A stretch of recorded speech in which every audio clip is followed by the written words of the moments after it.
निर्मला सीतारमण ने आज पार्लियामेंट में बजट पेश किया। इस बजट को कांग्रेस कैसे देखती है? जम्मू कश्मीर कांग्रेस के chief spokes person Ravindra Sharma हैं हमारे साथ। शर्मा साहब, सबसे पहले आपसे ये जानना चाहेंगे कि जो आज बजट पेश किया गया, कैसे देखती कांग्रेस इस बजट को?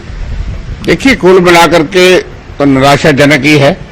सबसे बड़ी चुनौती देश के सामने महंगाई की है, दूसरी बड़ी चुनौती बेरोजगारी की है। लेकिन इस बजट में ऐसा कोई बड़ा प्रावधान नहीं नजर आता जिससे महंगाई पे काबू होगा। और आम आदमी, जो गरीब आदमी है, हम उसके बारे में ज्यादा चिंतित हैं कि जो गरीब आदमी 2 वक्त की रोटी नहीं पूरी कर सकता, उसके लिए कोई राहत नजर नहीं आई। मास वाइज चंद चीजों पे ड्यूटी कम करना, उनसे आम आदमी को कोई लेना देना नहीं है।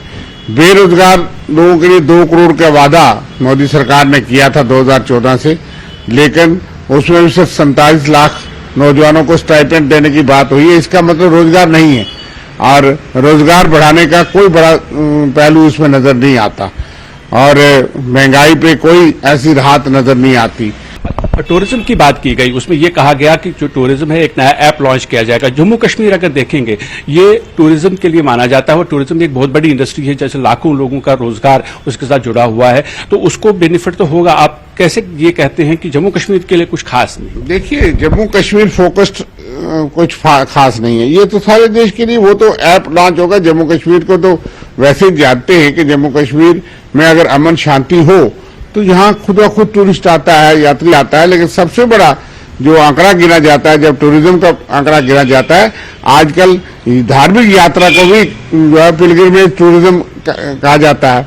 वैष्णो माता के लिए 1 करोड़ से ज्यादा लोग आते हैं। फिर बाबा अमरनाथ जी के लिए 5-6 लाख लोग हर साल आते हैं।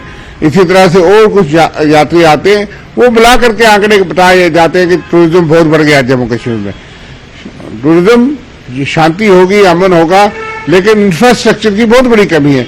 जम्मू सूबे में इतने टूरिज्म के स्कोप हैं, बहुत बड़ी जगह है, लेकिन वहां कोई क्रिएट नहीं किया। कोई बॉर्डर टूरिज्म है, कहीं और किसी कोई समर टूरिज्म है, कोई विंटर टूरिज्म है, तो मगर वो तो दिखता नहीं।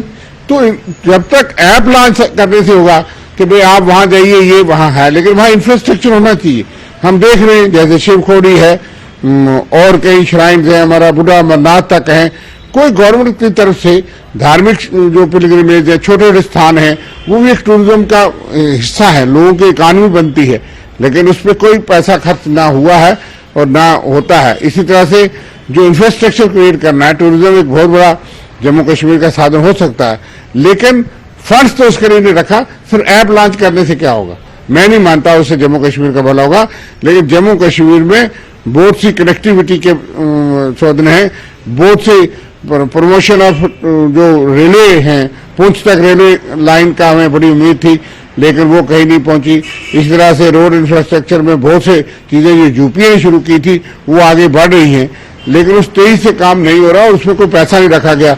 बहुत बड़ी राहत यहाँ के daily wages, need based infrastructure के साथ जुड़े हुए लोग जो काम कर रहे हैं, आंगनवाड़ी हेल्पर्स, वर्कर्स, जो बहुत बड़ा एक ह्यूमन रिसोर्स है, उसके लिए कुछ नहीं रखा गया। उनके पक्के करने का साधन, उनके इनकम बढ़ाने का साधन, उनकी सैलरी और वेजेस को बढ़ाने का साधन, वो जो सेक्टर है वो बहुत बड़ा हम समझते हैं कि जम्मू कश्मीर आतंकवाद से ग्रस्त है। और उसकी वजह से जो लोग जिनको थोड़ा बहुत साधन कहीं रोजगार का मिला है, उनके लिए कोई राहत नहीं दी गई सेंटर बजट में, और ना ही मैं समझता हूं उसकी तरफ गवर्नमेंट सरकार का कोई ध्यान है कि वो सफरिंग सेक्शन जो हैं, जो कि सड़कों पे हैं, उनके लिए कोई राहत हो। Thank you.